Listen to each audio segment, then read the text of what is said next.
In 1954, a Gallup poll asked American adults to name the most effective punishment for children who refuse to behave.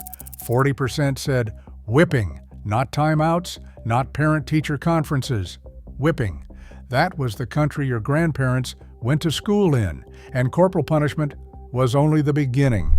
Number 18 on this list got kids suspended for something every child does naturally. Number 7 punished girls for wearing something that is now considered completely normal office attire. And number 1 was so strict that modern child psychologists say it caused lasting developmental harm to millions of American children. These 25 rules shaped an entire generation. Before we start, hit that subscribe button, because some of these will genuinely shock you. Let us count down the 25 strictest school rules every 1950s kid was forced to follow. Number 25, no running in the hallways. This sounds reasonable until you understand how far they took it. Students were required to walk in single-file lines between classes, often with their hands clasped behind their backs or pressed flat against their sides. No talking, no looking around, just silent, orderly movement from one room to the next, like miniature soldiers marching through a barracks. Teachers and hall monitors stood at intervals along the corridor, watching for any child who broke formation. A kid who turned to whisper to a friend could earn a trip to the principal's office. Running was not just discouraged, it was treated as an act of defiance. If a child could not walk quietly through a hallway, they could not be trusted to sit quietly in a classroom. And in the 1950s, sitting quietly was the entire point of school. Number 24, mandatory Pledge of Allegiance. Every morning in every classroom across America, students stood, placed their right hand over their heart, and recited the Pledge of Allegiance in unison. This was not optional. This was not a suggestion. In most schools, refusing to stand was grounds for immediate discipline. Teachers watched for closed mouths and slouched postures. If your lips were not moving, you were noticed. The Cold War had turned patriotism into something closer to a daily performance review. Congress had added the words "under God" to the pledge in 1954, and schools treated the recitation as both civic duty and moral instruction. A child who sat down or stayed silent risked being labeled a troublemaker, or worse, disloyal. It would take years and multiple Supreme Court decisions before students gained the legal right to abstain. But in the 1950s, that morning ritual was as mandatory as attendance itself. Number 23, no chewing gum. Gum was treated like contraband in a 1950s classroom. Teachers checked mouths the way prison guards check cells. If you were caught chewing, the punishment ranged from scraping gum off the undersides of every desk in the room to standing in the corner for the rest of the period. Some schools required offenders to stick the gum on their own nose and wear it there until the final bell. The logic was that chewing gum was disrespectful, distracting, and dirty. It represented a lack of self-raised child should display. Wrigley's was selling roughly 1 billion sticks of gum a year by the mid-1950s, so the temptation was everywhere. But inside school walls, a single stick of juicy fruit could ruin your entire afternoon. Number 22, strict posture requirements. Sitting up straight was not a suggestion, it was enforced. Teachers expected students to sit with both feet flat on the floor, backs pressed against the chair, hands folded on the desk. Slouching, leaning, resting your chin on your hand, all of it earned a sharp correction. Some teachers carried rulers, not for measuring, but for tapping the shoulders of students who slumped. The belief was that good posture reflected good character. A child who could not hold themselves upright was considered lazy or undisciplined. Boys who tilted their chairs back faced the threat of having the chair removed entirely. You stood for the rest of the lesson. Number 21, no talking without permission. In a 1950s classroom, silence was the default. Students spoke only when called upon by the teacher. Raising your hand did not guarantee you would be heard. It simply meant you were requesting the privilege of speaking. Blurting out an answer, even the correct one, could earn a reprimand. Whispering to the student next to you was treated as a serious disruption. Passing notes was grounds for public humiliation, as the teacher might read your note aloud to the entire class. Collaborative learning, group projects, classroom discussions, none of these existed in any meaningful way. The teacher talked, the students listened.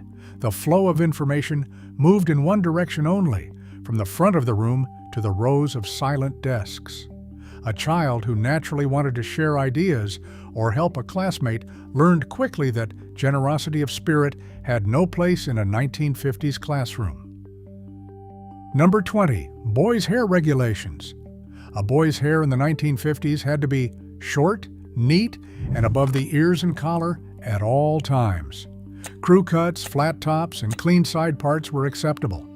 Anything longer, anything styled in a way that suggested rebellion or individuality, earned a trip home with instructions not to return until you had visited a barber. Some schools kept clippers in the principal's office. If a boy showed up with hair that was too long, the principal handled it on the spot.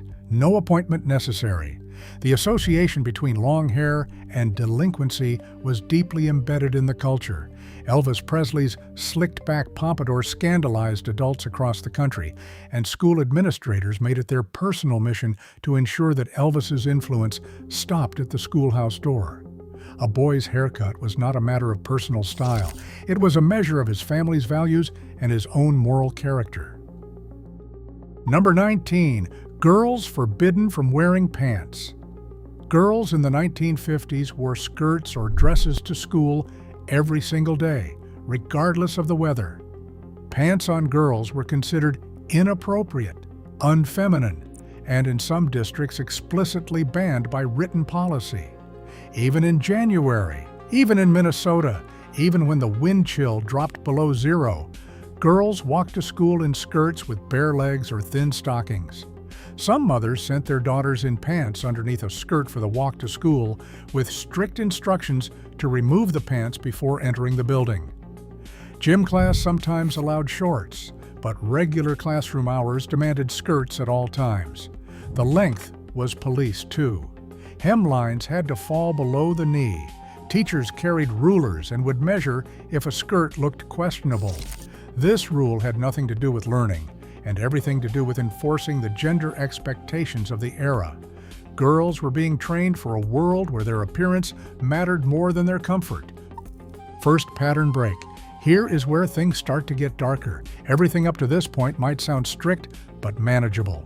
Annoying rules enforced by stern teachers in a different time. But from here forward, the rules stop being about order and start being about control. The kind of control that shaped how children thought about themselves, their bodies, and their place in the world. Some of these rules left marks that lasted decades. Number 18. No left-handed writing.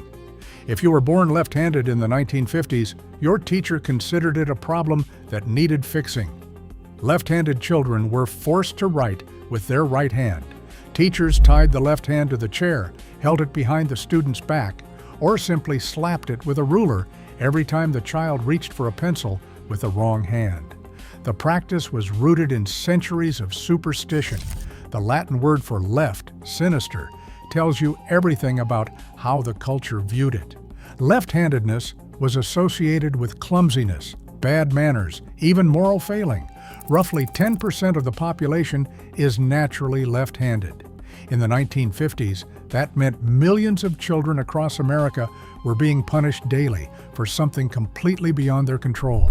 The psychological damage was real. Studies later found that forced switching caused stuttering, reading difficulties, and lasting anxiety in many children. Schools did not acknowledge this until decades later. By then, a generation of left-handed kids had already learned that something fundamental about who they were was wrong. Number 17. Mandatory school prayer. Before the Supreme Court rulings of 1962 and 1963, prayer in public schools was not just allowed, it was required. Students began each day with a Bible reading and a recitation of the Lord's Prayer. In many districts, teachers led the prayer themselves. A child who did not bow their head or who refused to participate faced the same consequences as any other act of defiance. Detention, a call home, a note in the permanent record. For children from non-Christian families, Jewish kids, children of atheists, kids from any household that did not align with mainstream Protestantism, the daily prayer was a reminder that they did not quite belong. The rule assumed a religious uniformity that did not exist, and it punished difference through public exclusion. When the Supreme Court finally struck down mandatory prayer, the backlash was enormous. But for the children who had spent years silently mouthing words they did not believe, the damage was already done. Number 16, no makeup for girls. Girls were forbidden from wearing any cosmetics to school. No lipstick, no rouge, no mascara, no nail polish in bright colors. Teachers inspected faces at the classroom door, and a girl caught wearing makeup could be sent to the restroom to wash it off or sent home entirely. The rule applied to school dances, assemblies, and every other school-related event. The message was clear. A girl's appearance should be natural, modest, and unremarkable. Any attempt to look older or more attractive was treated as a moral lapse. Mothers who let their daughters wear lipstick were judged harshly by other parents and by school staff. The irony was thick. Girls were expected to look neat and presentable at all times, but any effort to enhance their appearance was punished. The line between acceptable and unacceptable was impossibly thin, and it was drawn entirely by adults who never had to walk it. Number 15, corporal punishment for minor offenses. In 1954, 55% of American adults believed school officials should have the right to physically discipline students, and school officials enthusiastically agreed.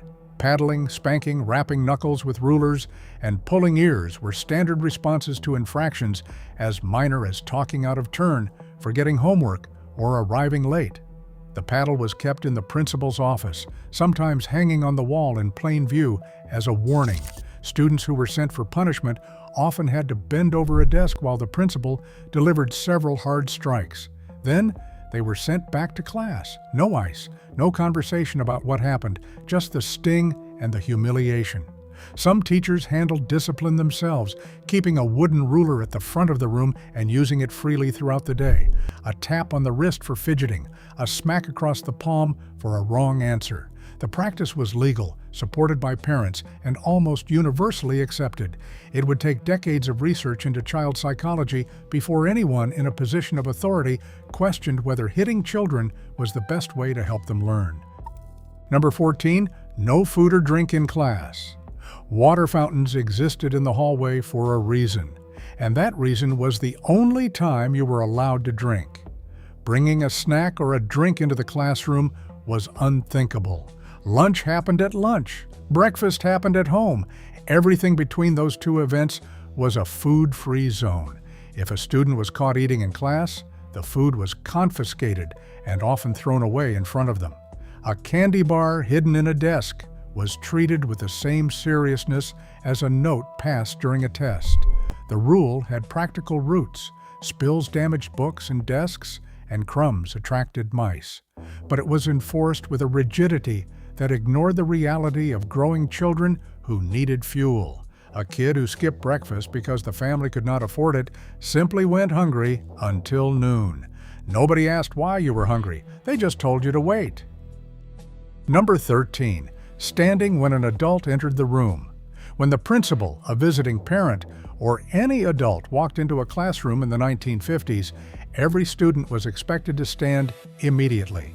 Desks scraped, chairs pushed back. The entire class rose as one and remained standing until told to sit. This happened every single time. The rule taught deference to authority in the most physical way possible. When an adult entered, you acknowledged their superiority by getting to your feet. Failing to stand was considered deeply disrespectful. Some schools extended this to the hallway. If you passed a teacher in the corridor, you stopped, stepped aside, and greeted them by name. Adults were not just respected, they were obeyed, instantly and without question. Number 12, gender-separated activities. Boys and girls were divided for far more than just gym class. In many schools, boys took shop class, while girls took home economics. Boys learned to build bookshelves and fix engines. Girls learned to sew aprons and bake casseroles. There was no crossover. A boy who wanted to learn to cook was mocked. A girl who wanted to use a power saw was told that was not for her. The separation extended to recess, lunch seating, and even the way students lined up to enter the building. Boys in one line, girls in the other. The underlying message was constant. Your gender determined what you could learn, what you could become, and where you belonged in the social order. Schools were not just teaching reading and arithmetic. They were building a workforce divided neatly along lines that would take another generation to begin to challenge. Second pattern break. Now here is something that surprises people. The 1950s are often remembered as a golden age of American education. Orderly classrooms, respectful students, teachers who commanded authority. But by 1955, more than 75% of American teenagers attended high school, and student rights were virtually non-existent. There was no due process for suspensions, no appeals for expulsions, no legal framework protecting a child's right to express themselves. Schools operated with nearly unchecked authority. What looked like order from the outside often felt like something much heavier from inside those desks. Number 11, no questioning the teacher. A teacher's word was final. If the teacher said the answer was 12, the answer was 12, even if your math clearly showed 14. Disagreeing with a teacher was not treated as intellectual curiosity. It was treated as insubordination. Students who challenged an answer, pointed out an error, or asked too many follow-up questions learned quickly that the classroom rewarded compliance, not critical thinking. The good student was the quiet student. The smart student was the one who repeated exactly what the teacher said. This created a learning environment where memorization was valued above understanding, and obedience was valued above everything. A generation of children learned to stop asking why, because why was just another word for trouble. Number 10, strict attendance policies. Missing school without a valid excuse was treated as a serious offense. A parent's handwritten note was required for every absence, and the school reserved the right to reject it. Chronic absences could result in detention, suspension, or intervention by the truancy officer, a figure who functioned as a kind of educational bounty hunter, visiting homes and dragging reluctant students back to their desks. Illness required a doctor's note, which many families could not afford to obtain. A child who stayed home with a cold and returned without documentation was treated the same as a child who skipped school to play in the creek. Number 9, no decorating lockers or desks. Your locker was school property. Your desk was school property. Personal items inside a locker were tolerated but not encouraged. Photographs, stickers, magazine clippings, anything that personalized the space was prohibited. Desks were inspected regularly, and students who carved initials or left marks faced detention. The uniformity was deliberate. Every desk looked the same. Every locker looked the same. The message was that school was not a place for self-expression. It was a place for discipline, learning, and conformity. Number 8, detention for tardiness. The bell rang at 8 o'clock sharp, and if you were not in your seat when it rang, you were late.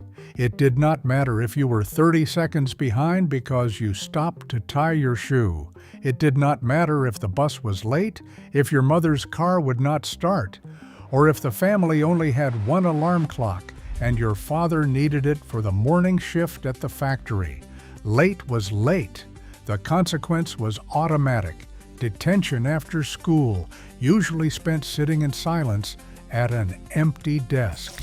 Repeat offenders faced escalating punishment, sometimes a meeting with parents, sometimes the paddle. In an era before cell phones, before traffic updates, before parents could call the school to explain a delay, a child's only option was to run. And as we already covered, running in the hallway was its own offense. Number 7, no sleeveless tops or exposed shoulders. For girls, the dress code extended to the precise amount of skin that could be visible. Shoulders were considered distracting and inappropriate. Sleeveless blouses, sundresses, and anything that revealed the upper arm was strictly prohibited. Even in the sweltering heat of a May afternoon in a school with no air conditioning, girls were expected to keep their shoulders covered. The reasoning, when anyone bothered to state it, was that bare shoulders were immodest and would distract the boys from their studies. The burden of male attention was placed squarely on the girls, who learned early that their bodies were problems to be managed rather than their own to inhabit. This particular rule persisted in various forms for decades and continues to spark debate in school districts to this day. But in the 1950s, there was no debate. Cover up or go home. Number 6, compulsory gym uniforms. Physical education required a specific uniform, and showing up without it meant sitting on the bleachers with a 0 for the day.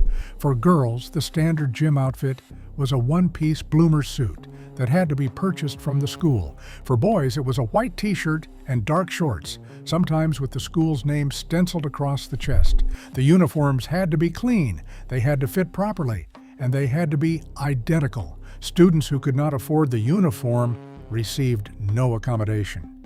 You participated in the right clothes, or you did not participate at all. Locker rooms offered no privacy.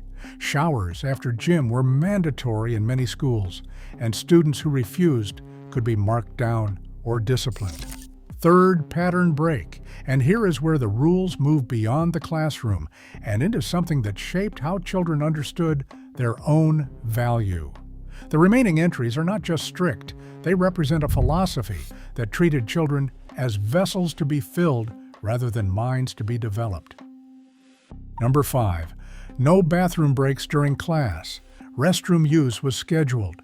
Students were expected to go during designated breaks before school, at recess, and at lunch. Asking to use the restroom during a lesson was considered disruptive and was frequently denied. Teachers had full authority to say no, and many exercised that authority routinely. A child who asked too often was labeled a troublemaker. A child who had an accident because they were denied permission carried that shame for years. The rule assumed that every child's body operated on the same schedule, and that biological needs could be subordinated to the lesson plan. It was a small cruelty, but it was a daily one, and for many children, it remains one of the most vivid memories of their school years. Number 4, segregated schools. Despite the Supreme Court's landmark 1954 ruling in Brown versus Board of Education, the reality on the ground moved at a glacial pace. Across the South and in many northern districts, black and white students attended separate schools with vastly unequal resources. Black schools received outdated textbooks, crumbling facilities, and a fraction of the funding allocated to white schools. The rules governing segregation were not subtle. They were written into law, enforced by school boards, and defended by communities that viewed integration as a threat to their way of life. Children who attempted to cross the color line faced mobs, armed guards, and governors standing in schoolhouse doors. The Little Rock Nine in 1957 needed federal troops to enter Central High School in Arkansas. 9 teenagers walking into a building required the United States Army. The rule was simple: stay with your kind. The cost of breaking it was almost unimaginable. Number 3, no displays of affection. Holding hands, hugging, or any physical contact between boys and girls on school property was strictly forbidden. A couple caught holding hands in the hallway faced detention at minimum. A kiss could result in suspension. Teachers monitored dances like wardens, ensuring that couples maintained proper distance during slow songs. The 6-inch rule, meaning at least 6 inches of space between dance partners, was enforced with the seriousness of a fire code. The assumption behind the rule was that any physical contact between teenagers would inevitably lead to moral collapse. Schools positioned themselves as the last line of defense between adolescent impulses and societal ruin.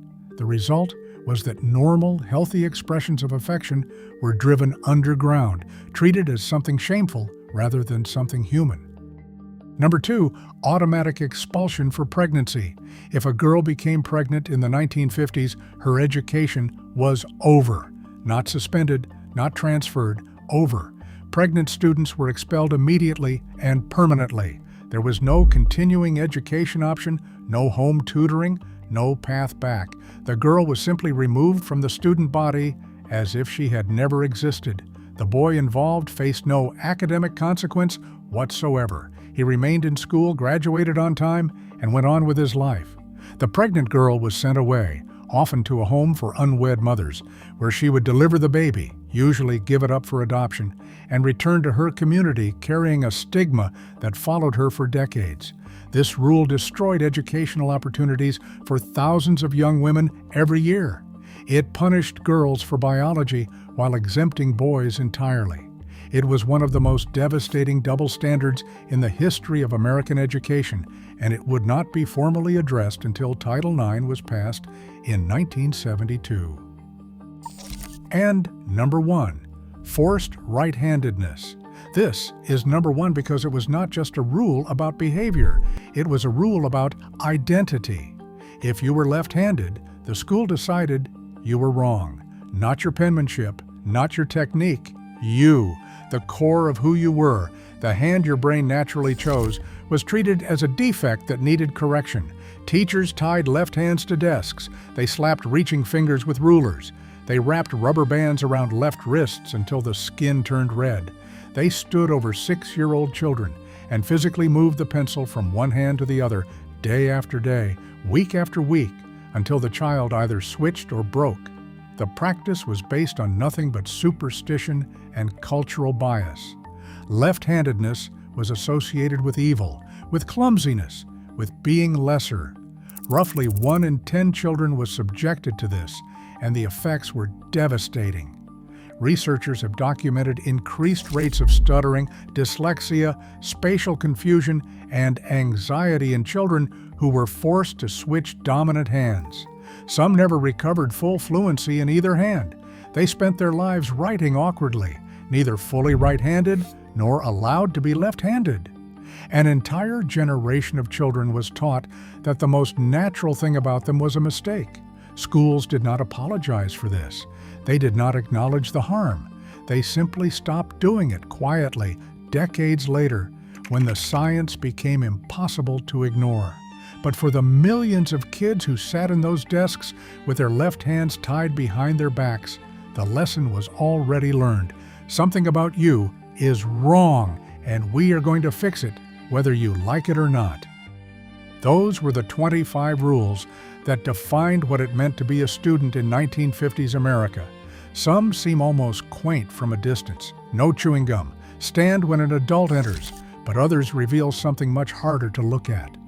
An education system that valued obedience over curiosity, conformity over individuality, and control over compassion. If your parents or grandparents went to school in that era, ask them about it. Drop a comment telling us which rule shocked you the most. And if you made it this far, subscribe, because we've got more stories like this one coming soon.